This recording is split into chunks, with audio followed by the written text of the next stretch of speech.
Esse caso 1, a gente, antes de expor assim, houve muita divergência, não houve nenhum consenso, ressalto desde o início.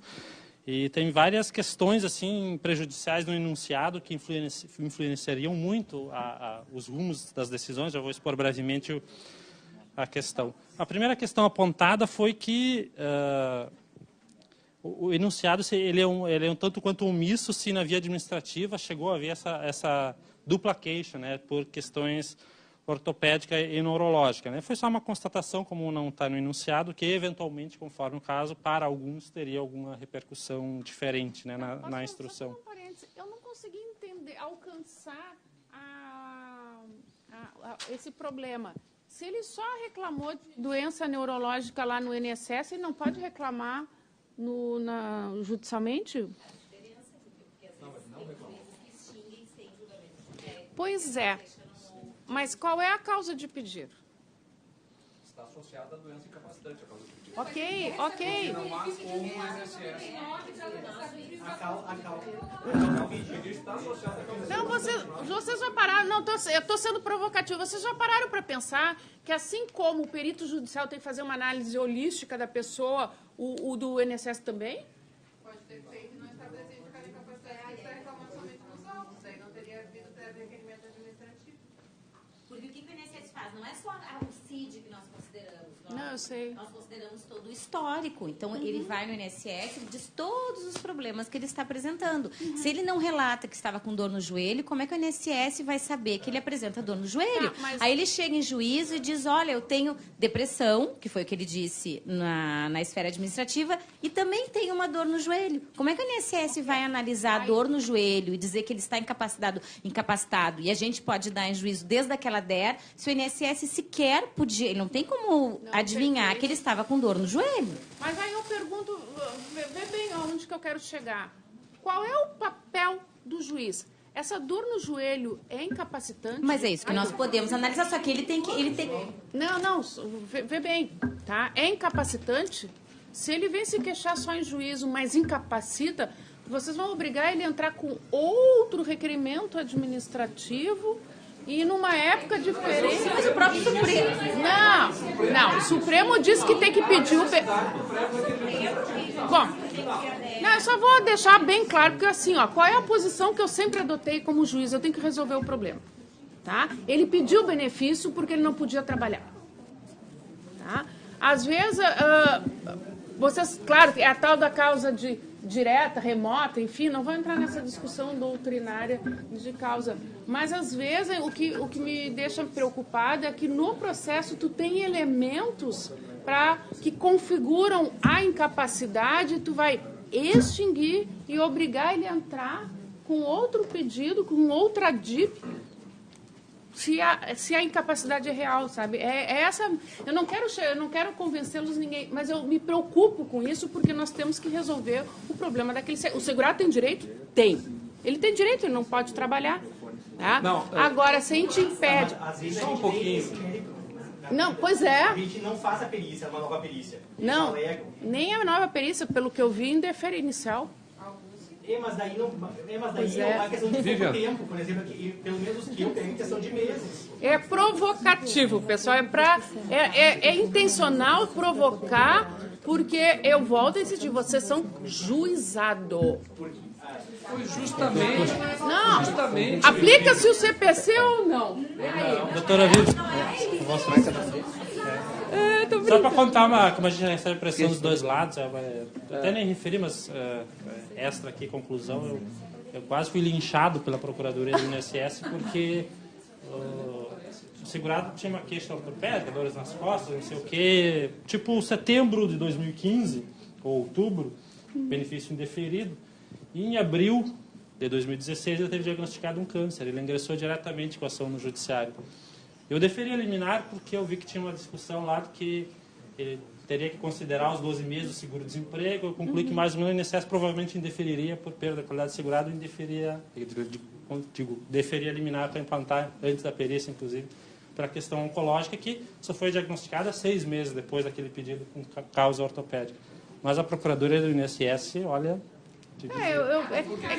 Por que ele não foi no INSS pedir benefício com a causa incapacitante? Boa pergunta, né? Só para responder um pouquinho a provocação da doutora Vivian. Ou assim, pede um medicamento X, aí ele usou um mês, não fez um efeito adequado, tem outro melhor. Medicamento pode substituir.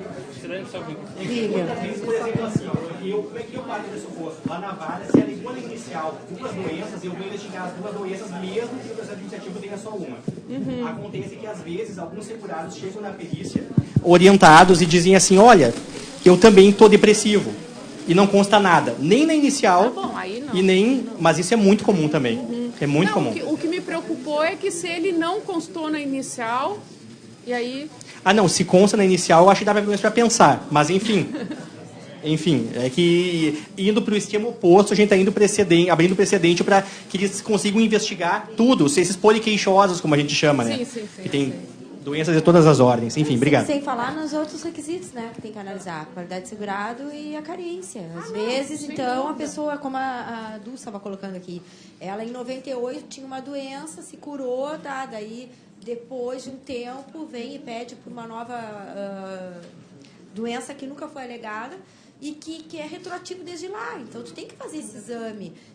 Porque aquela doença, o que mantém o vínculo com o INSS é ele estar incapacitado, não o fato por si só de ter doença. Então, tudo isso a gente tem que ponderar.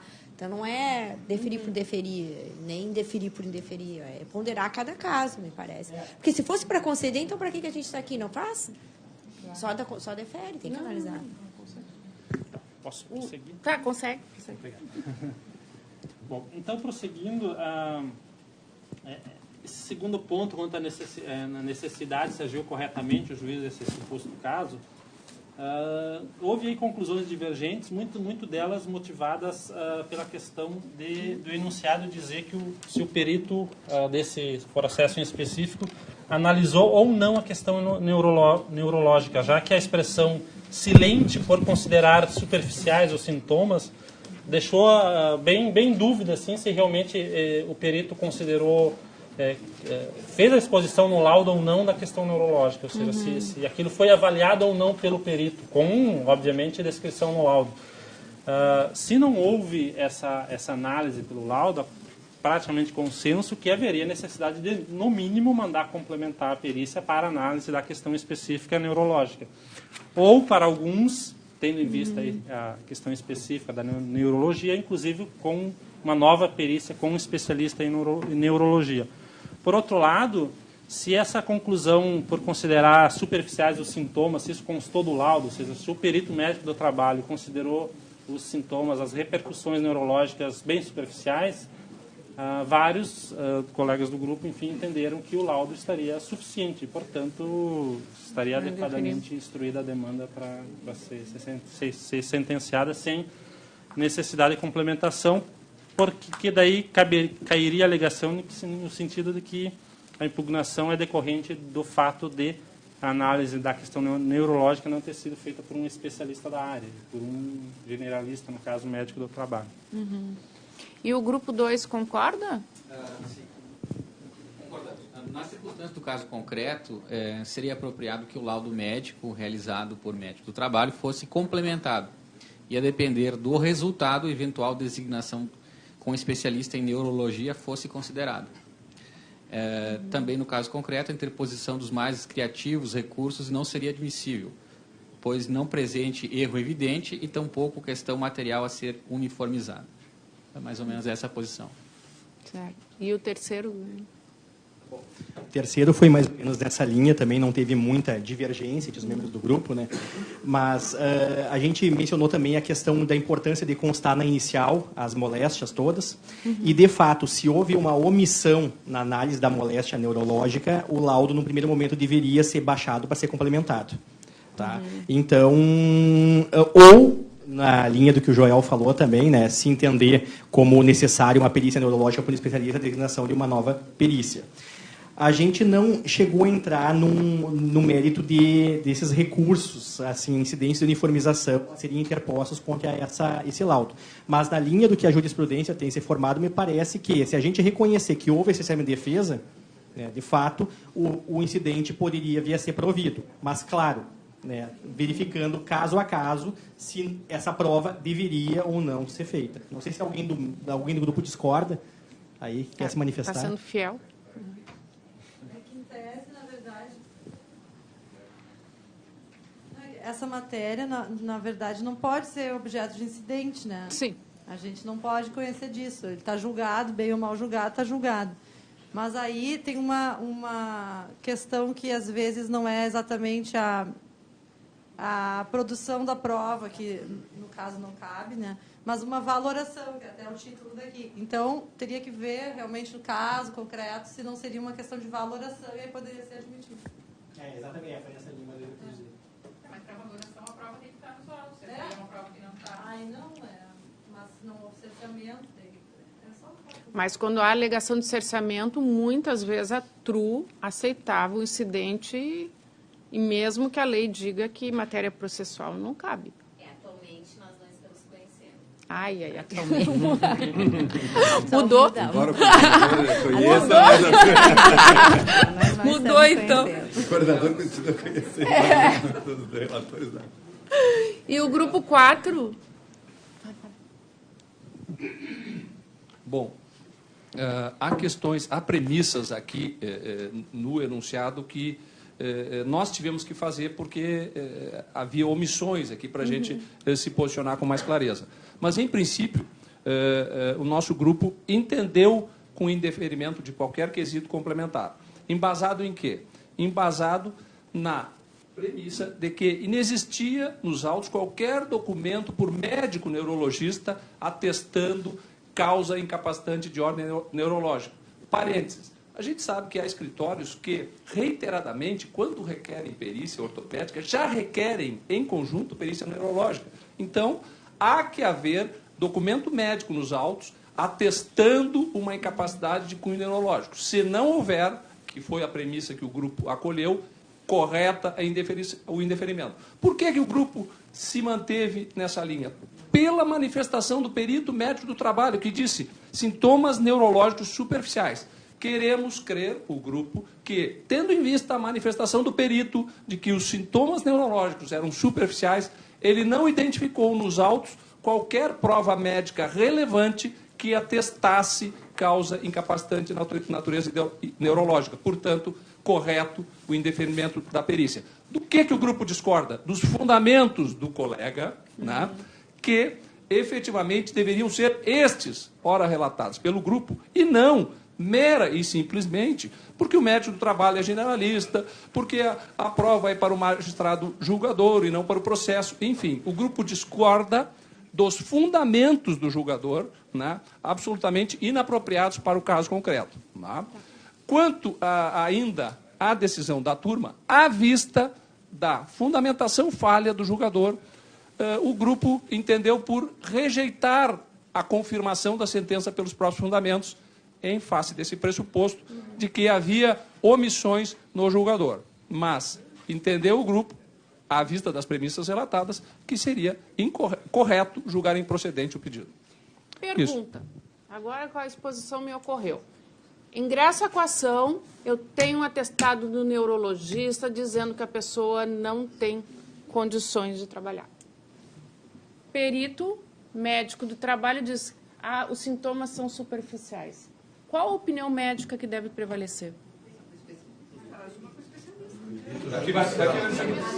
Então, o perito é infalível. Não. Me permita, Vivian. Me permita. Não, médico do trabalho, porque até onde eu sei, os juízes em geral entendiam que neurologia carecia de uma especialização, né? Psiquiatria também. Psiquiatria também. Não, neurologia também. Muitos juízes entenderam que oftalmologia, neurologia... Neurologia para a cabeça, mas não para a coluna. Não sei. Não vou entrar nesse detalhe. Só um parênteses, só para contribuir. Não sei, porque a gente parte de um pressuposto, pelo menos, que o perito judicial é da confiança do juízo. Né? Se o juiz não confia no perito, então, ele que nomeia outro. Mas, qual é a questão relevante? E há inúmeros casos em que o próprio perito sugere realização de perícia com neurologista. Poderia ser o caso. o médico do trabalho, à vista da prova juntada por um médico neurologista atestando incapacidade de causa neurológica, poderia se sentir inabilitado a avaliar a questão e sugerir no laudo a realização de perícia neurológica, que seria deferida pelo juiz, tenho certeza, ou pelo menos a grande maioria deferiria. Né? Então eu acho que é importante a gente também entender que há diversos casos em que o perito judicial sugere a realização de nova perícia. E esta, quase em todos os casos, é acolhida. É muito importante a gente preparar os peritos para esse perfil. Né? Não acontece sempre nem em todos os lugares. Só para também narrar uma coisa, também não quero fazer papel de advogado do diabo aí, mas essa questão de qual que deve prevalecer o entendimento, se do laudo ou do perito. De um generalista ou de um especialista. Uma coisa que me chama muita atenção é que todos os processos de incapacidade que eu pego, todos eles, sem exceção, têm um atestado do médico do SUS dizendo que ele está incapacitado. Quando a gente fez um curso em Curitiba de juizados, uma informação de um médico que fazia perícias psiquiátricas pelo SUS, na palestra, me deixou muito chocado. Ele disse o seguinte: eu pego por dia em torno de 20 processos por turno, 20 consultas, perícias para fazer, psiquiátricas. Tá? E eles todos pedem atestado. Então, se eu der o atestado, eu levo 5 minutos escrevendo. Se eu não for dar, eu levo meia hora para explicar por que eu não vou dar. Então, eu dou atestado em todos. Então, depois dessa afirmação, eu comecei a ter muitas reservas com esse tipo de atestado, mesmo de médico do SUS. Então, essas coisas assim, nos fazem questionar a força. Não estou dizendo que o laudo pericial tem que prevalecer sempre, mas eu acho que o atestado também, a gente fazer prevalecer o atestado por si, sem outros elementos, também é muito complicado. Não, eu também concordo. O que eu fiz de provocação é que nós temos a opinião de um generalista, entendendo que os sintomas são superficiais, e o atestado de um médico daquela área. Dependendo do tipo de enfermidade, é de se questionar qual a opinião médica que deve prevalecer, né? Testar para o perito, o médico do trabalho, para ele diga, olha, mas por que chegou a essa situação? Se o médico especialista em neurologia falou assim, sabe, o que difere o seu entendimento? Perfeito. Eu acho que essas provas a gente vai buscando, não é para fechar no sim ou no não, o que prevalece ou não. Eu acho que cada processo é uma vida, é uma realidade, que o juiz vai ter que ter essa sensibilidade de examinar um a um. Mas tocaste num ponto perfeito. Eu acho que a complementação... Celeridade. Se vocês estão cuidando para fazer uma análise crítica do laudo pericial, é essa a questão. Eu não estou dizendo que o atestado tem que prevalecer a do laudo, não é isso. Mas nós temos que fazer uma análise crítica do próprio laudo pericial. Se ele se sustenta diante dos outros elementos que estão no laudo. E o juiz tomar a iniciativa de, eventualmente, o próprio juiz, e não, talvez, indeferir quesitos complementares, enfim, é esse o ponto. Porque o que se vê nos recursos é indeferimento assim, generalizado como eu disse desde o início, o que o perito disse está certo. É o perito. Não vou questionar porque ele é imparcial. Entenderam? É esse o objetivo, que nem sempre ele acerta, nem sempre ele... Só um pouquinho que tem uma pessoa na frente aqui. Mas também não está bem esclarecida se é a situação do caso que a gente trabalhou, mas tem em muitos processos tem o laudo do INSS, né, atestando que não está incapaz, e muitas vezes bem fundamentado, com histórico clínico, com os atestados que o autor apresentou administrativamente, que eu acho que não pode ser desconsiderado também. Claro, claro. E quando se tiver o banco de laudo, que tu pode puxar no sistema todo o histórico da própria pessoa, aí tu tem elementos para fazer um juízo crítico do laudo do perito, né? Que mais que queria... Fale. Os processos que têm recurso sobre isso, já houve um indeferimento da complementação. O processo que o juiz complementou, a parte não vai mais alegar isso em recurso. O processo que complementou e foi deferido, também não vai chegar no recurso. Então, só pode chegar para o recurso, com essa alegação, esse tipo de processo. Não é representativo que em todos não tenha complementação, não tenha complementação de ofício, não tenha o perito sugerindo outra perícia. Tá. Existem vários casos. Laudo, sentença. Às vezes as partes, teve uma época que as partes nem tinham acesso ao laudo antes da sentença. Quer impugnar, impugna no recurso.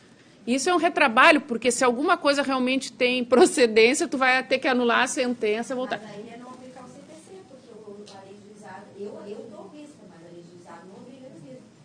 Não, mas... Tem juízes que não dão vista porque aplicam a lei. Eles sabem que não... Mas a lei do juizado diz que não é para dar vista? É uma questão de interpretação, né? Não, mas aí... Mas percebo... Agora, eu vou falando, teoricamente, processualmente, eu não fiz, tem os laudos, tá? Mas se fosse fazer a interpretação, como não existe recurso, troca ali, não se conclui. Então a questão está sempre aberta. Essa questão não fecha. Só vai fechar no recurso. Mas tem que ter uma preliminar no recurso, né? Mas assim, dependendo do colega, pode ser. Mas aí vocês tocam no ponto do início. Não, mas é o que é o meu ponto inicial da conversa de hoje. O que é celeridade no juizado? O que adianta tu processar e julgar em 90 dias e o processo ficar 5 anos para ser concluído? Ou se anular, ou anular a sentença, ou chegar num incidente, a turma regional reconhecer que houve cerceamento de defesa. Sabe? É nesse sentido, nós temos que fazer... Célio, não sei o que vocês vão discutir depois do CPC, o CPC é subsidiário. E se não tem na lei do juizado, dê vista de documentos, etc., isso não significa que não se possa dar, porque a celeridade não compensa. É que nem eu estava discutindo, vamos aplicar o prazo, a forma nova de contar os prazos no juizado ou não. Acho que a 4ª Região tomou uma decisão muito boa e estender para todos. Mas vai demorar mais o processo, porque agora tu conta em dias da semana.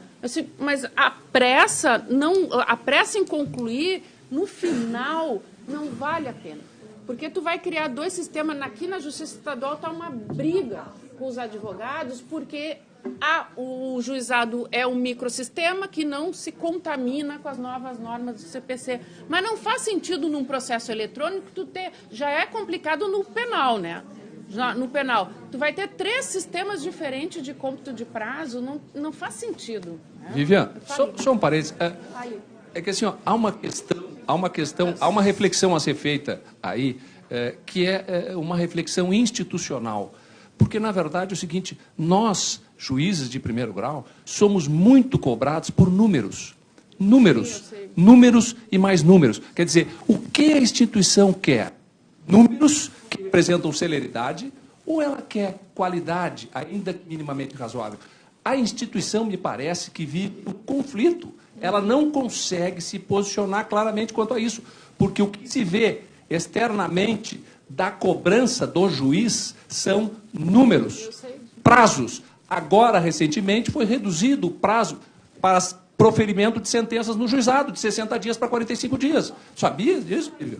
Pois é. Me surpreende. Agora são 45 dias. Quer dizer, eu saí do juizado. O que se quer, o que a instituição revela para os juízes e para todos os que estão aqui viu, para anotar números. Querem números, velocidade. E como é que, ao mesmo tempo, aparece um discurso, mas e a qualidade? Sim. Entende? Eu acho que a instituição tem que refletir a respeito disso e efetivamente conversar quanto às suas diversas fontes né, de comandos, né? Qual, afinal de contas, é a posição da instituição? Foi o que eu disse em relação à promoção por merecimento. Só compara, né, o tempo que tramitou na tua vara. Né? Esse tipo de comparação é perigosa, porque se eu quero fazer um processo mais bem instruído, é óbvio que eu vou demorar mais tempo que o meu colega que indefere inicial, né? Não tem a menor dúvida. Pois é, eu sei. Eu sei disso. Doutora Vivian, doutor João Batista, provocativamente de novo, nós temos essa complexidade da prova do juizado, ela é permanente. A discussão do acerto, do erro da perícia, e também passa bastante pela questão técnica da prova de tempo especial. Isso é permanente. Nós tivemos oportunidade, em 2007, 2008, a gente teve um módulo de previdenciário, e nesse módulo de previdenciário nós tivemos especialistas das diversas áreas que trouxeram para a gente no curso, pessoal da medicina do trabalho, pessoal de audiometria, iluminação, diversos especialistas, e nos apresentaram questões técnicas envolvendo cada uma daqueles agentes de risco, as situações limites, sílica, cimento, hidrocarbonetos e coisas dessa ordem. Seria interessante que a gente renovasse o nosso conhecimento e também, provocativamente, na linha do Dr. Roger, nós estamos, a gente quer acertar, a gente tem uma contingência de decidir, e nós temos também, querendo bem cumprir o nosso trabalho de acertar. Me parece que a gente está trabalhando com duas questões. Dúvida razoável. Por que nós vamos reformar ou confirmar as decisões inúmeras? Uma premissa lógica, uma premissa da ciência da argumentação, é dúvida razoável. E dentro desse sistema, ou talvez seja o caso da gente construir um sistema de standard de prova para essas coisas. Trazer esse pessoal, nos reunirmos como estamos aqui e fixar standards de prova, mínimos, médios e também, racionalmente, dentro do nosso silogismo jurídico, estabelecer onde é que nós vamos ter dúvida razoável para seguir ou para mudar. Porque a gente todos queremos a mesma coisa, A gente quer decidir, quer acertar. Eu acho que tempo especial a gente tem uma margem bem grande para o compartilhamento de provas. Eu acho que reduziria bastante. Nós temos, assim, locais, muitos empregados da mesma ramo de atividade que poderia o laudo de uma empresa aproveitar. Claro, ruído já é mais complicado, mas assim, outros tipos de fatores de insalubridade pode ser compartilhado, porque hoje ninguém questiona que determinadas atividades é insalubre. Isso nós economizaríamos em produção de perícias, etc. Bom, mas vamos, pelo adiantado da hora, vamos para o segundo caso. Vamos começar do último grupo. O último grupo no... Bom, o segundo caso, novamente, nós tivemos que fazer algumas premissas. Então, a primeira, admitimos que o PPP está regularmente preenchido. Nesta hipótese, em que o PPP está regularmente preenchido, o autor deve, para impugná-lo, apresentar um elemento objetivo, concreto de impugnação que fragilize a informação dada no PPP. Do contrário, se for meramente uma alegação genérica, não será apreciada. Em havendo, por exemplo, o grupo, um dos integrantes do grupo, levantaram um exame de audiometria, em que foi juntado aos autos pelo autor, comprovando uma perda de audição logo após sair daquela empresa, e cujo PPP não atesta qualquer ruído nocivo. Bom, temos um elemento objetivo concreto de impugnação que suscita o encaminhamento ou para um laudo similar, ou para uma perícia técnica, enfim. Aí deveremos avaliar, por exemplo, se a empresa está ativa ou não. Se estiver inativa, aí teremos que, como construir o ambiente de trabalho, como, vamos dizer assim, comprovar o ambiente de trabalho, talvez com uma prova testemunhal. Enfim, aí vai ganhando complexidade o caso a ser analisado, para que aí se possa ter uma posição mais concreta. Então, mas substancialmente isso. Se o PPP está regularmente preenchido e não há nenhuma impugnação relevante, minimamente fundamentada, indefere-se prova testemunhal, indefere-se prova perícia técnica. E, do contrário, admite-se com as sucessivas hipóteses adiante. É isso, Dulce? Tá. O grupo 3. Então, a gente seguiu mais ou menos na mesma linha do Roger ali. O que a gente consignou? Que já nesses casos, no despacho inicial, o juiz do juizado já poderia dizer que qualquer alegação de que as informações constantes nos formulários ou nos laudos sejam inverídicas, que deve haver comprovação disso. Comprovação como ser feita? Por qualquer meio de prova em direito admitido. A gente não chegou nesse ponto aí de uma comprovação objetiva. Material, início de prova material. Exatamente. A gente até fez uma analogia com a contradita. Se alguém alegou a contradita em audiência, o que você faz? Suspende a audiência e você começa a instruir a contradita. Então, no processo previdenciário também poderia ser feito isso. Então, vamos instruir essa determinada alegação de de que a informação do laudo não seria verídica. Vai ordinarizar o processo? Talvez. Mas, enfim, aí é outra questão a ser apurada. Então, havendo essa comprovação ou de que a informação do laudo não seja verossímil, aí vamos fazer o laudo judicial. Né? E também o grupo discutiu que não haveria qualquer impossibilidade de se produzir prova testemunhal em âmbito de atividade especial, né? Porque pode ser relativa à questão da habitualidade e permanência, da setorização da empresa, enfim, o que a gente vai ter que verificar nisso é o caso concreto que vai dizer. Né? Então, não tem como a gente fechar uma questão de duração razoável do processo e no caso, o princípio da garantia da prova. Né? A proporcionalidade a gente se afere no caso concreto, então a gente vai ter que aferir no caso concreto. E não existe uma resposta absoluta para um sim ou um não nesse caso. Né? Não sei se os que são mais recentes não vão se lembrar, mas a grande briga da advocacia num primeiro momento do juizado é tirar o tempo especial do juizado, né? Porque falaste em ordinarizar. É um processo para ordinarizar. É um processo porque, vejam, tu vai definir um benefício que a pessoa vai receber o resto da vida. Então, se não for um benefício, um processo bem instruído, com todas as possibilidades de prova contradita, contraprova, qualquer nome que se dê, nós vamos causar um prejuízo para o segurado. Né? Isso foi uma grande... Mas, infelizmente, a jurisprudência do STJ foi no sentido, o fato de precisar de perícia não é a complexidade, o fato de pedir tempo especial não é porque é complexo. É complexo, é um processo complexo não no sentido do jurídico, mas da questão fática. A incapacidade é mais simples, né? A incapacidade faz uma avaliação médica, concede ou não concede, né? Enfim.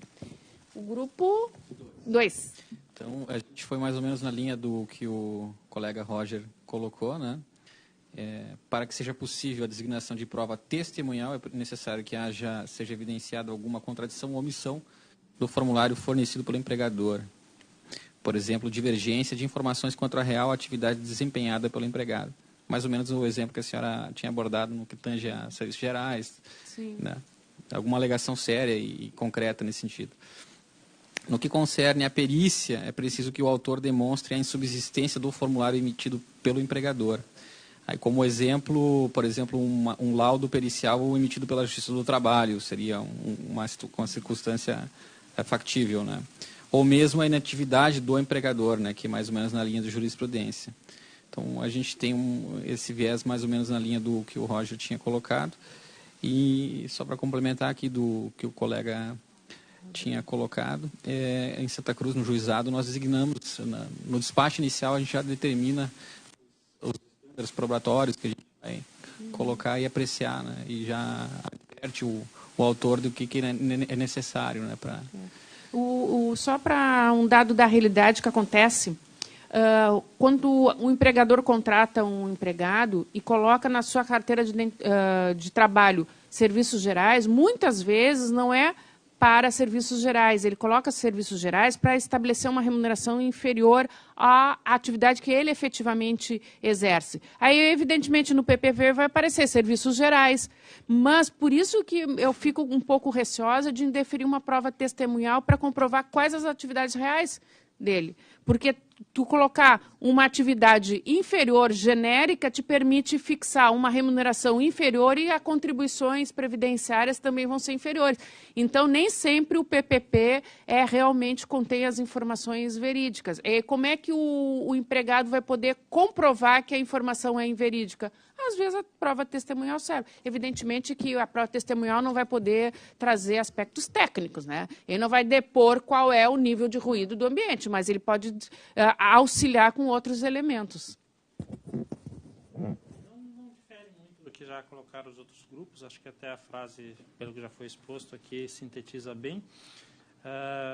Que essas provas testemunhais e periciais seria cabível desde que com impugnação concreta sobre elementos objetivos, com indícios de que não corresponde à realidade indicada no PPP. Né? Que aí, obviamente, é só o caso concreto. Do contrário, impugnações meramente genéricas, em geral, de mera inconformidade com o resultado dos laudos, não seriam cabíveis para determinar essa prova. E o caso 3, vamos começar pelo grupo 3. Bom, então, o caso 3, a gente também concluiu que havia uma ausência de maiores informações, né? Então, com base no que relatava objetivamente a questão, a gente chegou a uma conclusão. Primeiro, não seria caso de deferimento de uma liminar, tá, para conceder o medicamento para aquele paciente de câncer. Por quê? Em primeiro lugar, ele não comprovou que estava em tratamento pelo SUS, no Capom, etc. E outra, o médico era particular. Tá? E daí a gente, depois de um debate, deferiríamos ou não perícia, num segundo momento, antes de analisar essas questões preliminares com a defesa de agir. Aí eu gostaria de passar a palavra para a Ana, porque a Ana tem uma experiência muito interessante quanto a medicamento. Oi. Não... Eu não sei se mais alguém já fez isso, acredito que sim, mas em qualquer processo do SUS, antes de pensar em perícia, primeiro com aquela noção de que quem pede uma liminar teria que trazer elementos, né? Não depender de que o juiz faça a prova para ele. Eu acho essa uma noção bem distorcida. Mas, enfim, eu adotei como prática sempre oficiar o médico diretamente. Aquele médico que subscreveu o atestado, o laudo, que diz que aquela pessoa precisa daquele medicamento, eu faço uma série de quesitos, faço um ofício, mando por oficial, se eu acho que não tenho outra forma de encontrá-lo, entrego em mãos e exijo uma resposta. Por que tu deu esse medicamento? Por que ele é essencial? O que tem no SUS? Por que tu não deu aquilo que tem no SUS? Qual é o para-efeito que daria? Eu trago a responsabilidade, o médico, e eu consigo ter uma informação um pouco mais substanciosa. Porque muitas vezes tu vai para a perícia e aquilo que tu disseste, Vivi, a perícia confirma laconicamente, às vezes, aquilo que está no laudo. Então, eu preciso do médico que está atendendo a pessoa até como uma forma de comprometimento. E quando o médico é do SUS, que, aliás, eu anteponho, agora eu digo no presente, mas eu perdi há pouco tempo essa competência das ações de saúde, mas até então eu fazia assim. Eu anteponho como requisito o requerimento, eu sei que tem jurisprudência contrária, ser encaminhado por um médico do SUS. Porque se eu quero uma prestação do sistema, por que eu não entro pela porta de entrada do sistema? Por que eu passo na frente de todas aquelas pessoas que vão para o posto de saúde, que depende de conseguir uma ficha, de conseguir um atendimento? E partindo, então, do pressuposto de que quando eu consigo ter uma proposição de um médico do SUS, o médico do SUS ele é um médico credenciado do sistema. Ele, em tese, ele contrata com o sistema e ele é obrigado a seguir aquelas orientações. E o que a gente percebe que tem médico do SUS que não sabe quais são os medicamentos que o SUS disponibiliza. Eu não sei se aquelas relações lá, mas eu já senti isso, e, inclusive, é uma informação que eu chequei com o Gebran. Então, eu questiono ali, o que o SUS oferta para esse caso? Por que tu não deu? Faça uma série... Qual o risco se ele tomar esse medicamento? Por que tu não tentou outro? E, muitas vezes, vem informação bem adequada que permite a gente acabar apreciando a liminar sem depender da prova pericial. A Ana tocou num ponto importantíssimo. Primeiro, eu entendo que a gente não pode excluir o paciente de plano de saúde da prestação do poder público. Doença oncológica é um caso à parte, mas, no restante, graças a Deus que tem plano de saúde. Porque vocês imaginem, se todas as pessoas que se valem de um plano de saúde pedirem assistência no SUS, o SUS não dá conta do que já existe hoje, nós iríamos incrementar significativamente a demanda.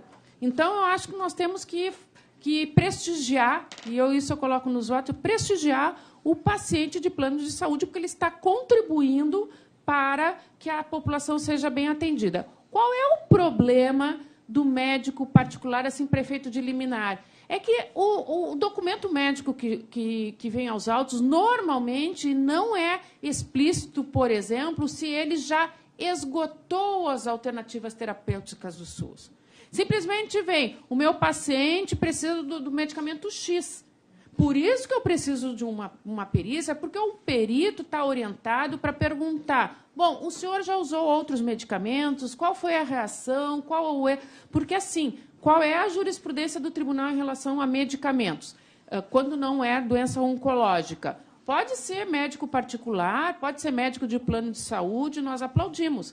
Só que tem que ter a prova de que ele usou todas as alternativas terapêuticas que é disponibilidade para o SUS e não foi eficaz para ele, teve efeitos colaterais. Porque eu não sou obrigado a determinar o fornecimento de um medicamento top se ele não usou os outros. É essa informação que fica faltando no processo, que eu acho muito interessante essa ideia de oficiar diretamente o médico, até para ele... Exatamente, um pouco importa. A doença oncológica é um pouquinho diferente, porque os medicamentos, além de serem muito mais caros, os medicamentos, o índice de efeito colateral é altíssimo.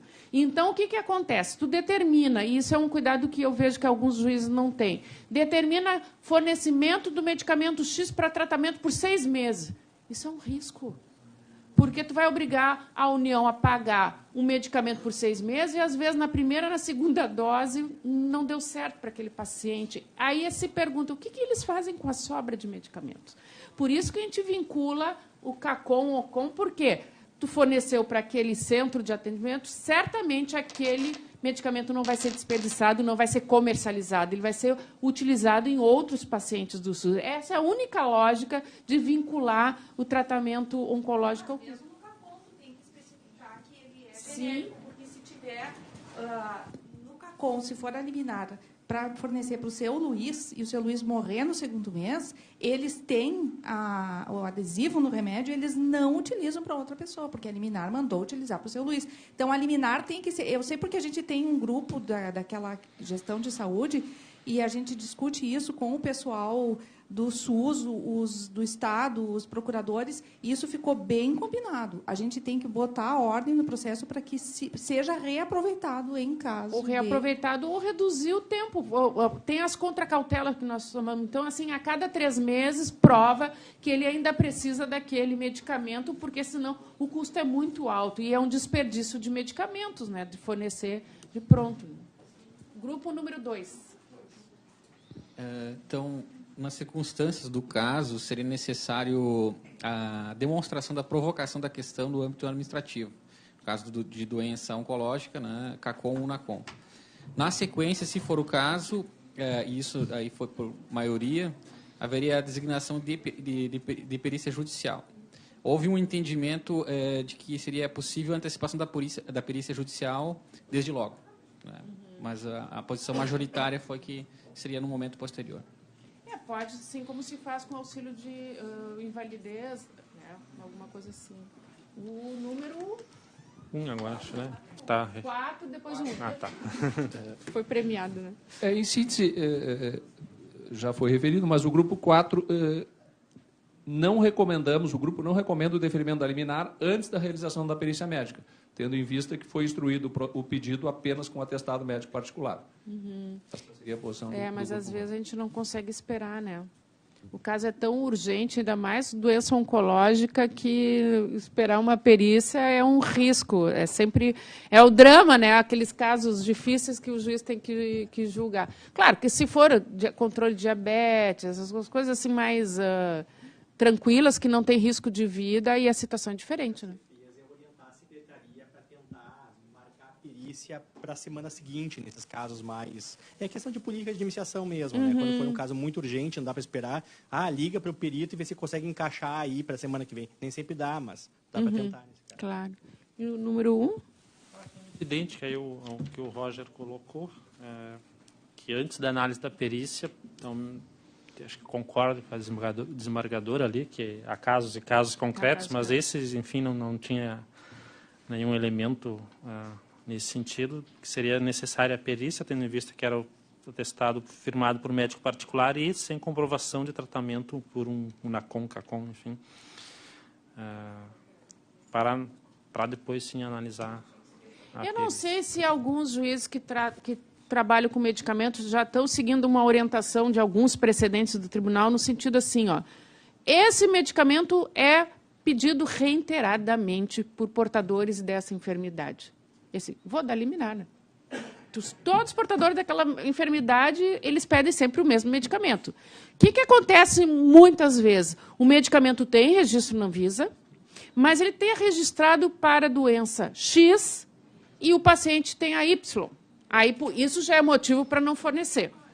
E quando vai se repetindo os casos, vários médicos estão prescrevendo, a gente até dispensa a perícia para efeito de liminar. Né? Para efeito de liminar. Né?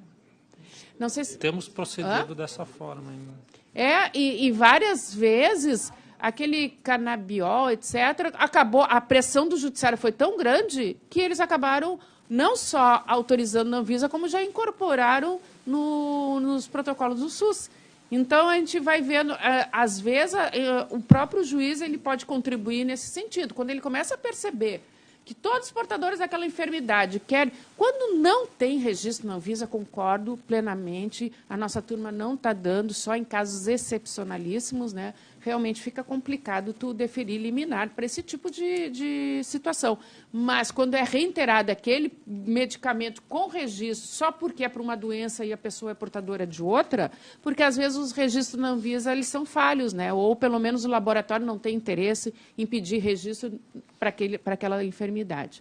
Bom, pessoal, nós estamos avançando no horário do Lázaro. Alguém mais gostaria de fazer um comentário? Bom, eu vou sair hoje bastante satisfeita aqui. O objetivo era causar polêmica, era esse o objetivo, não me levem a mal, certo? Mas eu acredito que com esses debates a gente vai amadurecendo as nossas reflexões e percebendo. E fiquei muito feliz porque se fez isso, tanto no Paraná como Santa Catarina, e à medida que nós vamos passando de um estado para o estado, a gente vai percebendo que os juízes estão refletindo efetivamente sobre o que é o juizado e como é que ele está funcionando. Eu só fiz questão de trazer dados estatísticos para que vocês pensem o que está acontecendo no juizado. Né? Porque a tendência é, se vai reduzir a demanda, a tendência é reduzir tudo proporcionalmente, inclusive o número de varas, de turmas e... Tem separação por matéria civil e previdenciária ou não? Não. É por GEF e não GEF. Pois é porque no civil, previdenciário eu não posso falar, mas no civil aconteceu um fenômeno, que nós tínhamos lá no início do juizado, nós sempre tínhamos alguma demanda de massa assim, muito numérica, uma quantidade. E ultimamente, fora o FGTS, que até está meio parando, porque está indo tudo para o sobressamento, nós não temos isso. Então, uma das grandes causas da diminuição da distribuição do GEF civil foi a inexistência atualmente de demanda de massa. Então, existem alguns fenômenos que eu não sei se é só essa fuga do juizado, não sei. Estou falando do cível, no previdenciário não posso... mas o cível, proporcionalmente ao previdenciário, é reduzido na quarta região. Não seria 50%, eu acredito, né? A demanda. Tanto que as turmas especializadas é uma e previdenciário tem 3, tem 4. Eu acho que no cível não há o problema, esse problema da fuga, do troca. Não, na fuga não, é no previdenciário. Só no previdenciário. Eu acho que, pelo contrário, no cível o processo anda mais rápido, eles preferem o juizado. Não tem esse problema. O juizado. Então, agradeço a participação de todos e me perdoe se eu me excedi em alguns comentários, mas o objetivo era esse, era provocativo. Vou passar a palavra para o... Não.